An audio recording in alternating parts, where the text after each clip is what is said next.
Buat kalian yang mau mensupport channel ini dengan donasi, atau emang sekedar mau beli mimin kopi, kalian bisa pilih antara Super Thanks atau Saweria.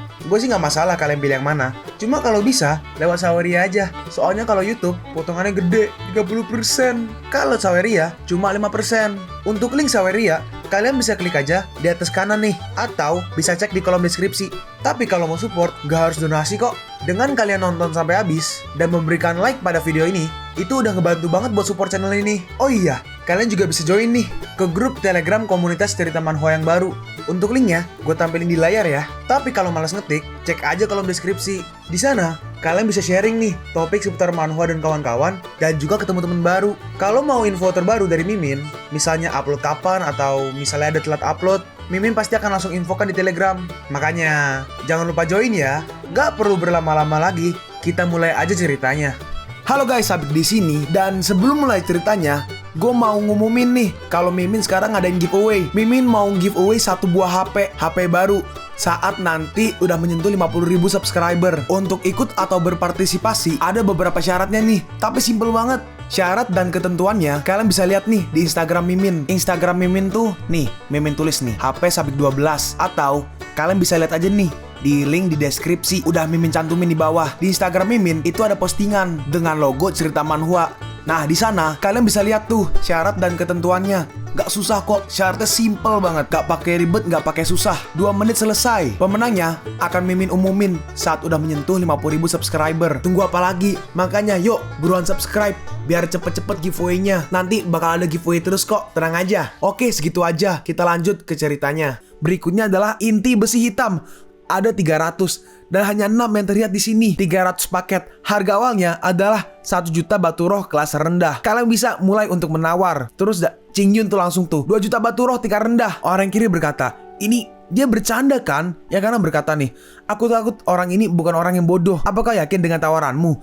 Ini adalah inti besi hitam loh. Cing Yun membalas, kenapa? Ada masalah? Si pembawa acara berkata nih, enggak. Nah, harap tenang dulu. Cing Yun membalas, kalau begitu lanjutkanlah. Nah, ini si pembawa acara berkata, baiklah, 2 juta batu roh tingkat rendah. Seharusnya gak ada yang akan berani menawar lebih tinggi. Terjual 2 juta batu roh tingkat rendah. 300 inti besi hitam adalah milik pemuda ini. Tua muda Chin berkata, suara dan sosok orang ini sangat familiar. Yang kiri merespon nih, oh, orang ini biasa-biasa aja, tetapi basis kultivasinya tidak lebih dari tingkat 5 ranah kekerasan. Tua muda seharusnya gak mengenalnya. Terus dikasih tuh barangnya tuh. Nih yang ngasih berkata, nah, 300 paket inti besi hitam ada di sini. Terima kasih. Hei tuh, itu dia. Cari mokat, beraninya kau datang ke tempatku. Bawahannya bertanya nih, tua muda, siapa dia? Tua muda aja menjawab, orang yang telah mengalahkanku terakhir kali dan juga menghabisi salah satu orangku. Ku beri kau tugas. Bawahannya berkata, hamba siap membantu. Tuan Cingin memberi tugas nih, buat dia marah. Aku akan bersenang-senang. Mendengar suara itu, Cingin nengok tuh, mungkinkah itu dia? Bawahannya bertanya, Nona, siapa yang kau bicarakan? Oh, bukan siapa-siapa. Si bawahannya berkata, ngomong-ngomong, Nona, kali ini Raja Ruki Akademi Bintang kosong. Dikatakan bahwa sebagian besar lencana telah dirampas oleh seseorang. Meskipun bisa mengambil sebagian besar lencana, tetapi kenapa dia tidak bergabung dengan Akademi Bintang? Itu bukan benar-benar dia kan? Oke, semuanya. Berikutnya, ini barang terakhir kita. Ini adalah cairan naga. Kalian pasti belum pernah melihat cairan naga. Ketika cairan naga muncul, amarahnya melonjak ke langit. Sekarang mari kita merasakannya. Tiba-tiba, tunggu sebentar. Tiba-tiba orang kanan berkata nih, botol giok ini seharusnya dibuka olehku. Dan dia adalah Chin Ye. Dia adalah patriark keluarga Chin. Larutkan. Lalu akhirnya dibuka tutupnya dan keluar tuh aura naga. Hei tuh, itu cairan merah naga. Ini benar-benar cairan merah naga. Hanya cairan merah naga yang memberiku rasa takut. Iya, benar-benar ada cairan merah naga di dunia ini. Hei, itu penuh amarah. Suara yang mengguncang jiwa. Aku harus mendapatkannya. Ini bawahannya berkata nih, lebih tepatnya kayak pembantu mungkin ya. Nona, apakah Anda melihatnya? Cairan merah naga itu benar-benar cairan merah naga. Lalu tiba-tiba Chin seperti melihat sesuatu. Dia melihat somehow, entah bagaimana, Chin melihat Cing Yun dari kehidupan yang sebelumnya saat dia menghabisi naga tuh. Dalam hati Chin, hah, siapa dia? Kenapa aku melihatnya? Dalam hati Cing Yun, ini bukan darah naga. Nah, ini si patriark berkata, seperti yang Anda lihat, ini adalah cairan merah naga atau cairan merah naga emas bercakar 5. Cairan merah naga tidak memiliki harga awal dan pelelangan dimulai. Dalam hati Cing Yun, ini adalah cairan merahku. Kenapa cahaya merah dari kehidupan sebelumnya ada di sini? Cahaya merahku dari kehidupanku sebelumnya memang lebih baik daripada cahaya merah naga. Terus nih orang yang kemarin 124 lencana, nah dia berkata nih, aku menawar 6 juta batu roh kelas menengah. Dalam hati Cinyun, bukankah dia bocah yang di restoran? 6 juta batu kelas menengah setara dengan 60 juta kelas bawah. Sungguh gila.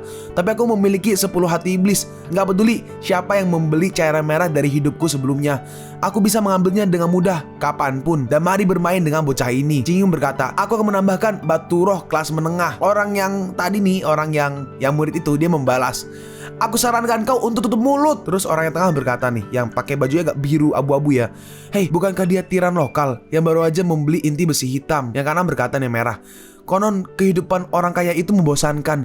Dan sepertinya itu emang benar. Terus nih ada menghampiri si murid nih. Orang yang kiri berkata, tuan muda, tuan besar takut kau lepas kendali, jadi dia memerintahku untuk mengawasimu. Oleh karena itulah aku bawa sempoa. Keluarga kita tidak punya uang, jadi tolong jangan tawar lagi. Si tua muda membalas nih, pergilah dari sini, jangan halangi langkahku. 650.000 batu roh kelas tinggi. Terus bawahnya berkata, kenapa kau tidak mendengarkan saranku? Terus Cinyun tuh, aku tambah lagi 1. Dan akhirnya mereka adu terus tuh, 7 juta tambah 1, 7,5 juta tambah 1, 8 juta tambah 1. Bawahnya berkata nih, tua muda, aku benar-benar tidak bisa berteriak lagi. Tua muda, berhentilah menawar. 8 juta adalah total kekayaan bersih kita. Tua muda membalas, loh kok bisa? Hitunganmu salah kali. Cara merah naga ini harus aku menangkan. Cepat, kau hitung lagi lebih teliti. Tuan muda, aku sudah menghitung selama beberapa dekade. Bahkan jika sempoa aku putus hari ini, keluarga Anda nggak akan bisa menghasilkan begitu banyak uang. Tua muda melanjutkan nih, Patriark Chin, apa boleh aku pergi sebentar? Nanti akan kembali lagi. Si Patriark menjawab, tentu saja. Bawahnya berkata nih, tua muda, apa yang mau kau lakukan? Jangan bertindak seenaknya. Terus nih ada si tua muda Chin ya, dan juga bawahannya. Bawahannya berkata, Tuan, Wang Pai ingin meminjam uang Anda bukan? Oh, namanya Wang Pai. Oke, yang agak ireng namanya Wang Pai ya. Wang Pai ingin meminjamkan uang Anda bukan? Tua muda Chin menjawab, iya, tentu saja. Toh dia pasti akan mokat. Semakin keras dia bersaing dengan Wang Pai, maka akan semakin bagus. Si bawahannya masih ngamuk tuh. Tua muda, Tuan besar akan marah kalau dia tahu. Dah, kau pergi dari sini. Aku akan menawar 10 juta batu roh kelas menengah. Apa kau akan menambahkan 1 biji lagi? Cinyun membalas, sayangnya, kau salah kalau aku akan bilang begitu. Aku hanya punya 30 kartu perak dari awal. Dari awal, aku emang hanya ingin bermain denganmu. Hah? Apa katamu? Cinyun melanjutkan, buat kau ya sana, cairan merah naga itu. Hari ini, aku yakin kau akan tidur di gubuk reot. Karena kau begitu bernafsu dari awal. Orang kiri berkata, jika aku mengalami hal seperti ini, aku pasti akan muntah cairan merah. Yang kanan menambahkan, aduh, biarkan aja seperti ini. Bahkan ini masih terlihat murah jika dibandingkan dengan tabiat tua muda Wang. Si bawahnya berkata, tua muda, apa kita sedang dibodohi sama dia? Dalam hati Ciyin, itu pasti dia. Si bawahnya bertanya, hah, Nona, Anda mau pergi kemana? Ciyin menjawab, kau tunggu aja di sini. Nah, ini tua muda Chin berkata, pergilah, bawa dia ke sini. Aku ingin dia kau tangkap hidup-hidup. Baik tuan. Dan di sini Cinyun jalan. Mungkin pelelangan akan berakhir sebentar lagi. Lebih baik sekarang aku pergi ke toko pandai besi. Lalu tiba-tiba ada belati yang terbang. Lalu pisaunya menancap. Tapi ternyata itu cuma Bunshin. Kupikir kau sangat kuat. Tapi ternyata, loh, Bunshin. Cinyun ternyata di belakangnya. Si gendut keluarga Chin. Dia kan yang mengirimmu ke sini. Si bawahannya membalas, trik murahan. Maokatlah kau. Lalu dia menyiapkan skillnya nih dan menyerang ke arah Cinyun. Tapi Cinyun dalam sekali serang langsung mengalahkannya menggunakan skill pedang kejam tingkat pertama. Kuat sekali. Dalam hati Cinyun, tunggu, ada iblis di sana. Ternyata di sini Ciyin dikelilingi oleh beberapa orang. Seseorang berkata, Ciyin, darah sekte iblisku mengalir di tubuhmu. Kau adalah generasi penyihir baru. Ayo ikut dan bergabung dengan kami. Ciyin membalas, satu langkah lagi kalian semua akan mokat. Orang kiri berkata, kau menghabisi beberapa saudara kita. Jika bukan karena cairan merah iblis mulia di tubuhmu, aku pasti sudah menghabisimu. Yang kanan menambahkan, hentikan, cepat atur arai agar tetap hidup.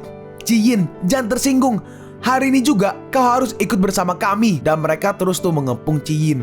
Dalam hati Cinyun, dengan kekuatan ranah Yin Void tingkat 3, bagaimana bisa dia terjebak di hutan kiamat seperti saat terakhir kali? Cinyun berkata, namun kepala kalajengking hitam memiliki kekuatan tingkat 5 ranah Yin Void. Aku takut gadis ini akan kalah. Akan tetapi, itu juga bukan urusanku. Lebih baik aku pergi. Dan nampak di sini, Chin sedikit terluka. Seseorang berkata, "Gak peduli seberapa gigih kau melawan kami, itu semua sia-sia. Lebih baik ikut kami dengan patuh." Terus tiba-tiba seseorang datang. "Beraninya kalian sekte iblis sungguh sangat lancang. Beraninya kalian datang ke Akademi Bintang dan membuat kekacauan." Dan dengan cepat mereka langsung pergi tuh. "Woi, mau kemana?" Dan ternyata orang ini adalah Sancu. Namanya Sancu. Nah, dia berkata, "Chin, jangan bicara dulu. Ayo makan pil healing." Makan pil healing kali ya. Pil healing ini. Chin merespon, "Saudaraku, aku bisa memakannya sendiri." Ada kuku naga. "Hei, Chin Yun, apakah itu kau? Apakah Raja Ruki itu juga kau?" Nah, terus si orang baru nih, siapa? Sancu. "Chin tanya sama lu." Waduh, tanya sama lu. "Apa kuping lu budak? Woi, bahkan jika kau adalah Raja Ruki, kau pikir kau itu istimewa?" Chin membalas, "Bukan urusanmu." "Hah? Kau? Cari mokat kau." Dan dia pun langsung maju menyerang. Dan mereka berdua beradu serangan. Dan di sini topeng dari Chin Yun pun lepas tuh, rusak. Dalam hati Chin Yun, kekuatan level 4 Realm Yin Void memang mengesankan. Gak ada waktu untuk terlibat dengannya. Aku harus menangkap Wang Pai sebelum dia menelan cairan merah kehidupan lampau milikku. Dengan cepat, Chin Yun pun pergi. "Akan kuingat dirimu." Sancu membalas, "Kau kabur dengan gesit. Dia Raja Ruki tahun ini. Apa kau yakin, Chin?" Dalam hati Sancu, jelas dia hanya di 5 tingkat realm kekerasan. Namun, aku gak bisa mengalahkannya dengan mudah. Chin membalas, "Lain kali, kalau kau ingin menghabisinya, aku tidak akan pernah membiarkanmu pergi. Ayo, kembali ke akademi." Oke. Dalam hati Sancu, sepertinya orang itu sangat penting bagimu. Tampaknya aku memang harus menghabisinya. Terus di sini Chin Yun pergi. Dalam hati Chin Yun, aku terluka oleh kekuatan Realm Yin Void lapis keempat. Tampaknya aku harus meningkatkan kekuatanku. Sial, aku nggak tahu apa aku bisa menyusul Wang Pai. Ini di akademi. Nah, sekarang ini di kamar Wang Pai ya. Meskipun harganya 10 juta batu roh kelas menengah, aku pikir itu sangat sepadan. Selama esensi cairan merah naga ini kumakan, Wang Pai bisa mengubah nasibnya dan melawan langit. Di seluruh alam bawah ini, gak akan ada yang bisa bersaing denganku. Lalu botolnya dibuka. Wah, sangat mempesona. Lalu tiba-tiba darahnya pergi tuh. Dan darahnya langsung diambil sama Chin Yun. Kau takut akan bangun dari mimpi musim semi dan musim gugur ini? Wang Pai berkata, apakah itu kau? Kaulah yang membodohiku di restoran. Iya kan? Aku ingat itu. Sepertinya yang mempermainkanku di pelelangan itu juga kau. Chin Yun membalas, benar sekali. Ingatan saudara Wang sungguh sangat bagus. Kau berani datang kemari, Brengs, cepat serahkan cairan merah naga itu. Kembalikan padaku. Terus cairan merahnya diminum sama si Chin Yun. Hei kau, akan kuhabisi kau. Chin Yun membalas, kau terlalu lemah untuk bisa menghabisiku. Benarkah? Apa kau yakin? Lalu dia mencoba nih untuk menyerang, mengejar ke arah Chin Yun. Lalu Chin Yun menyerang membalasnya. Apa benar kau dilapis ke-5 ranah kekerasan? Kau beri kesempatan untuk membeli hidupmu dengan uang, tapi kau sepertinya tidak menginginkannya. Apa kau lebih memilih untuk mokat? Maka aku akan memenuhi keinginanmu. Dan Chin Yun langsung menyerang ini. Dan langsung jadi setengah. Dibagi 2. Terus akhirnya karena keributan itu, ada beberapa orang muncul tuh datang. Siapa yang berani membuat masalah di Akademi Bintangku? Orang tua, apa kau juga merasakannya? Sepertinya rencana kita telah berubah. Dan tuh ternyata si Chin Yun udah mulai menyerap cairan merahnya. Hei, sungguh lancang. Kau berani menghabisi seseorang di Akademi Bintangku. Ayo, tangkap dia. Terus orang-orang berkumpul ke para murid kan. Hei tuh, bukankah itu kesempatan kedua kita untuk mengalahkan Fang Shi? Tapi aku takut kita malah terhabisi. Ya, apakah orang ini yang menghabisinya? Dia tidak hanya naik ke tingkat ke-5. Tunggu, enggak, dia sekarang berhasil melakukannya. Sungguh bocah, dia bahkan mengabaikan 2 tetua akademi dan duduk di sini untuk menerobos. Nah, kau sangat sombong. Terus yang Pak Tua berkata yang kanan nih, tunggu sebentar. Nah, orang yang kiri berkata, Penatua Sing. Oke, namanya yang kanan nih Penatua Sing Cangkuang. Penatua Sing Cangkuang. Dia telah menghabisi muridku di Akademi Bintang. Si Penatua Sing merespon nih, Penatua Sing Hong. Oke, Penatua Sing Hong yang kiri ya. Penatua Sing juga guys, Sing Hong. Aku punya penilaian tersendiri. Oke, gue panggil si yang penatua yang tua nih, yang udah agak rambutnya panjang, kumis jenggot panjang, gue panggil Cangkuang aja ya. Yang satu lagi Penatua Sing Hong. Penatua Cangkuang berkata, apakah kau si Raja para Ruki? Dalam hati Chin Yun, dia mengambil umpannya. Hei, Raja Ruki? Dia si Raja Ruki yang legendaris. Mustahil, bagaimana ini mungkin? Fang Shi berkata, tetua, apakah Anda membuat kesalahan? Kultivasinya hanya lapis ke-6 dari alam kekerasan. Jadi bagaimana bisa dia menjadi Raja Ruki? Nah, omongan dari Fang Shi menyulut omongan-omongan orang lain tuh, para murid-murid lain. Iya, seharusnya kakak senior kita Fang mampu menjadi raja baru itu. Tapi bukan itu masalahnya. Kakak Fang kuat secara fisik dan selalu bersikeras berkultivasi setiap hari. Dia memang yang terkuat tahun ini. Hei, sepertinya Fang Shi masih tidak percaya dengan raja baru ini. Penatua Cangkong bertanya, apa kalian melakukanku? Tidak berani. Tapi tetua berkata serius. Fang Shi melanjutkan nih, apakah ada hubungan yang memalukan antara Elder Star dan anak ini? Cingin membalas nih, aku memang si Raja Ruki. Penatua Sing Hong pun langsung maju tuh, bijingin. Aku gak tahan lagi. Tapi tiba-tiba serangannya langsung dihentikan oleh Penatua Cangkuang. Elder Star, kamu. Penatua Cangkuang berkata, apa bisa kau membuktikannya? Cingin menjawab, tentu. Tapi aku akan mengambilnya lagi setelah memberi bukti. Oke, terus dikeluarin tuh rencananya tuh, lencana-lencana yang kemarin tuh loh, yang diambil semuanya. Hei, ini adalah lencana pemula dan seperti itu lebih dari Fang Shi. Iya, apa dia benar-benar Raja Ruki? Penatua Chan Kuang berkata, total 339 rencana ya? Iya, kau adalah Raja Ruki. Aku hanya bisa mengatakan, remaja mana yang bisa menahan godaan ini? Qingyun berkata, sesuai kesepakatan sebelumnya, aku akan mengambil kembali lencana tersebut. Penatua Chan Kuang merespon, secara alami, lencana ini gak berharga, tetapi hanya sebuah simbol. Dalam hati Qingyun, bodoh. Tiba-tiba Fang Shi motong tuh. Tunggu sebentar, apakah kau lihat mencuri, Bisa mendapatkan banyak lencana. Tingkat ke-6 dari alam kekerasan menyebut dirimu Raja Ruki. Apa kau pikir semua orang di sini idiot? Iya, Fang Shi benar. Anak ini gak hanya mencuri barang, tapi juga menyelinap dan menghabisi murid pribadiku, Wang Pei. Ayo, tangkap anak ini. Aku ingin dia mokat. Tapi Penatua Cangkuang menahannya tuh. Tunggu, Sing Hong melanjutkan. Elder Star, apa kau sengaja menggangguku? Penatua Cangkuang membalas, jika dia benar-benar Raja Ruki dan kau menghabisinya, apa kau bisa membayarnya, Penatua? Hei, dua tetua, jangan percaya pencuri ini. Gak peduli siapa dia, akulah yang akan mengalahkannya. Kalau begitu, aku hanya butuh 1 jari untuk berurusan denganmu. Jadi yang ini aja. Brengs, mokat kau. Lalu si Fang Shi mengeluarkan nih roh bela dirinya itu. Di sini tampaknya serigala ya, dan dia menyerang ke arah Qingyun. Lalu Qingyun menahannya hanya dengan 1 jari, dan hanya dengan 1 jari Qingyun menyerang balik dan Fang Shi pun langsung terhempas. Tanganku. Penatua Sing berkata, ya, Penatua Sing, metode yang digunakan anak ini pasti kultivasi jahat. Jika bukan karena aku, siswa lain mungkin akan terhabisi dan kita nggak akan bisa tinggal diam. Cukup, Penatua Sing Hong. Mohon gunakan otakmu sebelum kau berbicara. Sekarang aku menyatakan bahwa raja baru dari tempat ini adalah Qingyun. Oh, ya, Ye Qingyun. Jika kamu ada masalah dalam kultivasimu di masa depan, kau bisa menemuiku. Cepat, bawa Qingyun ke kediamannya. Baik, terus orang-orang ngerumpi nih.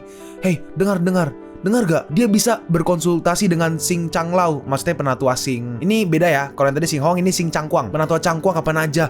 Apa hebatnya itu? Dia hanya menangani Fang Shi dengan 1 gerakan. Kau juga bisa. Lupakan. Penatua Sing Hong berkata, Sing Changlao atau Cangkuang ya. Changlao kayak panggilan deh. Apa pernah kau melihat penghinaan terlintas di mata orang itu? Dia hanya sombong dan bodoh. Aku pikir masa depannya nanti tidak begitu tinggi. Cangkong membalas, sejak zaman kuno, orang Jinus selalu sombong. Dia memang memiliki proporsi ini. Selain itu, tidak ada yang buruk tentangnya. Dan Fang Shi pun pergi. Dan di sini udah sampai kediamannya ya. Yang nganter berkata, Tuan Ye, ini adalah kediaman Anda. Tempat tinggal Anda 5 kali lebih besar dari yang lain. Ini menunjukkan bahwa tempat ini sangat mementingkan Anda. Jika ada yang tidak Anda mengerti, Anda bisa bertanya kepada saya. Qingyun merespon, nggak dulu. Untuk saat ini, kau bisa pergi. Baik. Sekarang kita lompat nih ke beberapa hari kemudian, di mana Qingyun lagi berlatih pedang. Dalam hati Qingyun, beberapa hari yang lalu, aku merasakan aura pedang yang kejam di akademi ini. Jadi aku memutuskan untuk tetap di akademi. Hanya saja, basis kultivasinya terlalu lemah. Aku gak menyangka bahwa Swordsman Realm akan dikembalikan ke alam surga dalam beberapa hari terakhir. Jadi aku akan jelajahi hari ini. Terus tiba-tiba, hei, apa kau pendatang baru, Ye Qingyun?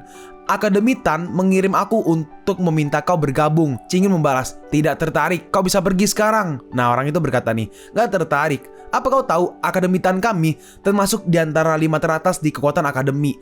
Keamanannya ketat, semua orang berbicara dengan baik, dan pemimpinnya adalah alkemis tingkat 3 yang baru berusia 16 tahun. Banyak orang yang ingin bergabung tapi tidak diterima.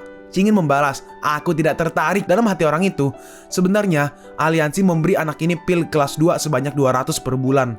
Kupikir mendengarkan nama akademi akan bahagia. Dengan cara itu aku bisa dapat pil ini secara pribadi. Tapi dia tetap keras kepala. Aku hanya bisa menyerah sedikit. Orang itu berkata nih, bagaimana kalau memberimu 10 pil kelas 2 setiap bulan? Nggak tertarik? Bagaimana kalau 100? Cing Yun membalas lagi.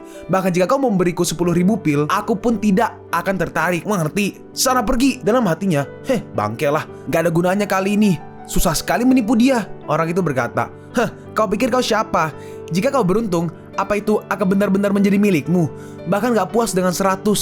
Sudah dikasih hati malah minta jantung. Mungkin ini diajari oleh orang tuamu. Kau benar-benar keras kepala. 150 terakhir. Tiba-tiba Cing Yun berkata, tunggu, aku merubah pikiranku. Gimana? Dalam hati orang ini, benar aja orang seperti ini harus dimarahi dulu. Bagaimana Raja Ruki? Di depan Tan Meng, kau hanyalah guguk yang mengemis banyak makanan. Dia berkata nih, paham, akhirnya kamu. Lalu tiba-tiba orang itu langsung diserang sama Cing Yun. Mataku. Ya Cing Yun, aku adalah anggota Akademi Tan. Kau harus ganti mataku. Jika tidak, Akademi Tan pasti tidak akan tinggal diam. Kau pikir kau siapa? Akademi Tan kau itu berpura-pura padaku. Dan orang itu langsung dihajar ke tanah. Kembalilah ke Akademi Tan dan biarkan mereka melihat bahwa kau kehilangan matamu. Ya Cing Yun, aku akan menghabisimu nanti. Nah sekarang ini Cing Yun pergi nih ke akademi. Ke belakang akademi, seharusnya ke arah sini. Sungguh roh pedang yang kuat. Seseorang berkata nih, ini wilayahku, gak ada yang boleh masuk. Dalam hati Cing Yun, Pak Tua, aku ini ada urusan penting loh. Dan ternyata tuh ada beberapa orang nih yang memegang pedang yang mengelilingi Cing Yun. Nah, kau tidak diterima di sini. Hei, apa kau buta? Kau nggak lihat tuan ini lagi berlatih pedang? Pergilah sana. Dan mereka bertiga mengelilingi Cing Yun dan yang satu melemparkan sebuah belati ya kayak belati gitulah ke arah Cing Yun. Tapi pas kena, bayangan. Dan Cing Yun ternyata muncul di belakang orang ini. Tapi orang itu hoki berhasil menahan serangannya. Kakak Su, kau baik-baik aja? Surga dan alam manusia. Apa? Dia sudah mencapai alam surga dan manusia? Cing Yun berkata, aku tidak pernah menyinggung siapapun beberapa hari ini sejak aku datang ke akademi. Pasti orang tua bau bernama Sing Hong yang membuatmu kesini. Benar kan? Orang yang tengah membalas. Berani kau menyebut penatua Sing Hong orang tua bau? Kau harus mokat. Formasi pedang, Flying Fairy. Dan mereka bertiga menyiapkan serangan gabungan nih untuk menyerang Cing Yun. Cing Yun menggunakan pedang patahnya berhasil menahan serangan mereka dan mengempaskan mereka bertiga. Katakan ke dia untuk datang sendiri. Jika tidak akan ada pertunjukan. Orang yang kiri berkata, Kakak Su, apa yang harus kita lakukan? Meskipun anak itu kultivasinya tidak tinggi, tapi kekuatannya sangat kuat. Yang tengah merespon nih, lupakan, lapor kepada tua Sing Hong terlebih dahulu. Yang kanan bertanya, bukankah itu Li Jie dari akademi? Dan di depan, apa yang dia lakukan? Keluar kau, brengsek. Hei, itu kenapa matanya buta? Sepertinya dia menyinggung seseorang sehingga dia menjadi seperti ini. Tetapi kita juga gak boleh menyinggung orang ini, terlalu kejam. Seseorang bertanya nih menghampirinya, saudara, siapa yang membuatmu seperti ini? Hei itu Li Lianrong. Ada pertunjukan yang bagus sekarang. Oke, BTW Akademi Tan ya yang buta, Li Jie dari Akademi Tan. Sedangkan yang kiri nih yang baru menghampirinya adalah Li Lianrong. Hei tuh, Li Lianrong, ada pertunjukan yang bagus sekarang. Li Jie berkata, saudara, Ye Cing Yun lah, pendatang baru itu yang membuat aku buta seperti ini. Kau harus menghabisinya untukku. Kau harus menghabisinya. Li Lianrong bertanya, di mana dia? Li Jie menjawab, aku nggak tahu. Terus nih datang nih si penatua Sing Hong. Dia berkata, dia pergi ke gunung belakang Akademi Sing. Cepatlah, mungkin dia tidak akan berada di sana lagi nanti. Baik. Terus orang kanan berkata nih, penatua, kami gagal. Sing Hong membalas, aku tahu, tapi kali ini Li Lianrong dari alam Yin Void bergerak. Seharusnya udah cukup untuk berurusan dengan bocah alam kekerasan tingkat ke-6. Sekarang kita pergi lagi nih ke gunung belakang Akademi Sing. Jiaxin, apa itu kamu Jiaxin? Itu seseorang berteriak ya. Itu seseorang di depan sedang berlatih. Apa itu Jiaxin? Terlalu kuat. Itu nggak tahu siapa yang ngomong ya. Cuma itu bukan Cing Yun lah. Dalam hati Cing Yun, tampaknya pria ini memiliki sesuatu yang dalam. Terus tiba-tiba, siapa itu? Siapa yang menggangguku bersih-bersih? Dalam hati Cing Yun, orang tua ini udah gila. Si orang tua langsung menyerang nih ke arah Cing Yun, dan Cing Yun berhasil menahannya. Dalam hati Cing Yun, ilmu pedang adalah kesatuan alam dan manusia, seperti memahami tingkat inti aura. Untunglah itu terobosan dalam swordsman. Jika itu terobosan dalam kultivasi, aku khawatir tidak bisa menghentikannya. Di sini Cing Yun berhasil menahannya nih. Dan si Pak Tua pun kayak dia tenang tuh. Tadi kan mukanya agak merah, enggak ya? Oh enggak deng, bukan merah deng. Cuma tadi marah, cuma sekarang dibikin tenang sama si Cing Yun. Dalam hati Cing Yun, aku akan memenuhi Jiaxinmu. Satu pedang, keagungan musuh, menghancurkan ambisi luhur Ling Yun, mengguncang singa di bawah naungan. Bertekad seperti pahlawan pemberani, satu pikiran, kebanggaan kaisar dewa yang mengagumkan, tenang dan pantang menyerah. Terus tiba-tiba si kakek bangun tuh dan memegang pedangnya. pedang bergerak dengan hati dan ujung pedang itu mengarah ke pikiranku. Ternyata ini Ciansin. Aku akhirnya menyadari Ciansin. Cingyun berkata nih, oh Ciansin guys. Nih berubah tadi Ciasin, sekarang Ciansin. Cingyun berkata, paman, hatimu terlalu cemas untuk seorang ahli pedang. Itu gak ada gunanya. Ingatlah itu. Kau berhenti di sana. Kenapa? Si kakek bertanya. Kenapa kau terlihat sangat muda? Berapa umurmu? Cingyun menjawab, di bawah 16 tahun. Si kakek berkata nih, oh iya, aku seharusnya tidak bertanya terlalu banyak. Menyebalkan. Hei nak, ayo kita bertarung. Cingyun membalas, aku sedang terburu-buru, tidak tertarik. Kultivasi orang tua ini sudah memasuki tingkat pertama dari yang reality dan juga berbakat dalam pedang. Jika orang tahu bahwa aku diajari junior sepertimu, aku sangat malu jadi orang tua dan merasa gak nyaman jika kau belum kuhabisi. Cepatlah, bergerak nak, atau aku yang akan bergerak sekarang. Cingyun membalas, senior memiliki tingkat kultivasi yang tinggi. Aku gak bisa sanggup, habisi aja aku kalau kau mau. Hah? Apa? Si Pak Tua tiba-tiba nih, woi, eolah, bertarunglah denganku. Hehe. Kau masih sangat muda. Tentunya kalau bertarung dengan kekuatan spiritual, kau akan kalah. Kita bertarung pedang aja. Bagaimana menurutmu? Dan jika kau menang dariku, aku akan memberikanmu ini. Terus pasti keluarin. Itu pedang patah. Si Pak Tua menjawab, benar sekali. Aku pikir pedang ini akan berisi pengalaman ahli pedang senior. Tetapi setelah penelitian bertahun-tahun, gak ada hasil. Jadi gak ada gunanya bagiku. Jika kau bisa mengalahkanku, aku akan memberikan ini padamu. Kau adalah anggota di akademi. Ada orang tua bernama Xingyi. Dia penatua penjaga gerbang akademi.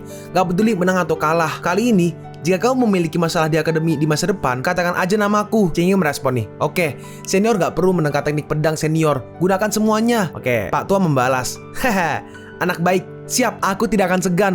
Bentar, aku akan mengambil pedangnya dulu. Oke, BTW tadi namanya ini ada sebutin nih. Nih, pas dia ngomong nih, kamu adalah anggota di akademi. Ada orang tua bernama Xingyi. Mungkin nama dia. Nah, ada orang tua bernama Xingyi. Dia penatua penjaga gerbang akademi.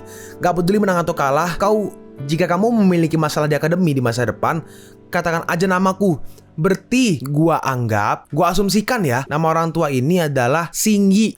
Kalau misalnya nanti di kedepannya ada salah, nanti gue bakal koreksi. Yosh, kalau begitu, ayo kita mulai. Lalu si Xingyi langsung maju menyerang nih, menggunakan skill 3-foot Falling Sun yang menyerang ke arah Cingyun. Lalu Cingyun menggunakan skill Thunder Sword. Cingyun berkata, apa cuma ini? Mendengar itu, Xingyi gak terima. Ini baru permulaan. Aku kali ini sangat semangat. Oke, giliranku. Dan terima ini. Di sini si Xingyi lompat nih maju menyerang. Lalu Cingyun langsung menyerang di bawahnya nih, satu pedang. Nah tuh, jadi menyerang tapi kayaknya sengaja gak dikenain gitu kan. Terus Cingyun berkata, sekarang apa? Apa hanya ini lagi? Xingyi membalas, untunglah dia menggunakan pedang yang patah. Yaudah, nih, cukup. Nih, pedang patah untukmu. Terima kasih senior. Xingyi bertanya, siapa namamu? Ye Cingyun. Xingyi melanjutkan, Ye Cingyun, pegang token ini. Dan aku akan muncul ketika kau memasukkan kekuatan spiritual. Kau akan dilindungi olehku di masa depan. Baik, terima kasih senior. Dan si Xingyi pun begitu. Menyebalkan. Kenapa dia nggak bisa dikalahkan? Nah, pedang patah ini bisa disambungkan ke gagangnya. Semua bahannya sudah ada. Tapi aku nggak tahu apa ada pandai besi di loyang yang tahu cara melakukan pekerjaan ini. Terus tiba-tiba, minggir. Suasana hatiku sedang sangat buruk hari ini. Jangan menghalangiku. Nah, siapa namamu? Arogan sekali. Aku menyuruhmu untuk menyingkir dari sini. Jika bukan karena aku bergegas pergi ke gunung. Terus Cingyun berkata tuh, namanya Ye Cingyun. Oh, jadi kamu yang membutakan mata adikku. Aku akan menghabisimu hari ini. Dalam hati Cingyun, orang ini adalah saudara idiot Sili yang dari akademi Tan itu. BTW bagian lupa namanya Lilian Rong. Cingyun berkata, kenapa? Ingin balas dendam? Apa kau memiliki kemampuan? Branks, hanya tingkat 6 dari alam kekerasan. Sudah sombong begitu. Dan dia langsung menyerang ke arah Cingyun. Kalian pun sampai di penghujung video ini. Kalian mau tahu lanjutan chapter ini? Atau manhwa menarik lainnya? Makanya, jangan lupa subscribe biar kalian gak ketinggalan kalau gue upload video baru. Jangan lupa like, komen, dan share ke teman-teman kalian supaya channel ini bisa lebih berkembang ke depannya. Segitu dulu dari video cerita manhwa. Gua Sabik undur diri. See you on the next video. Zaijian.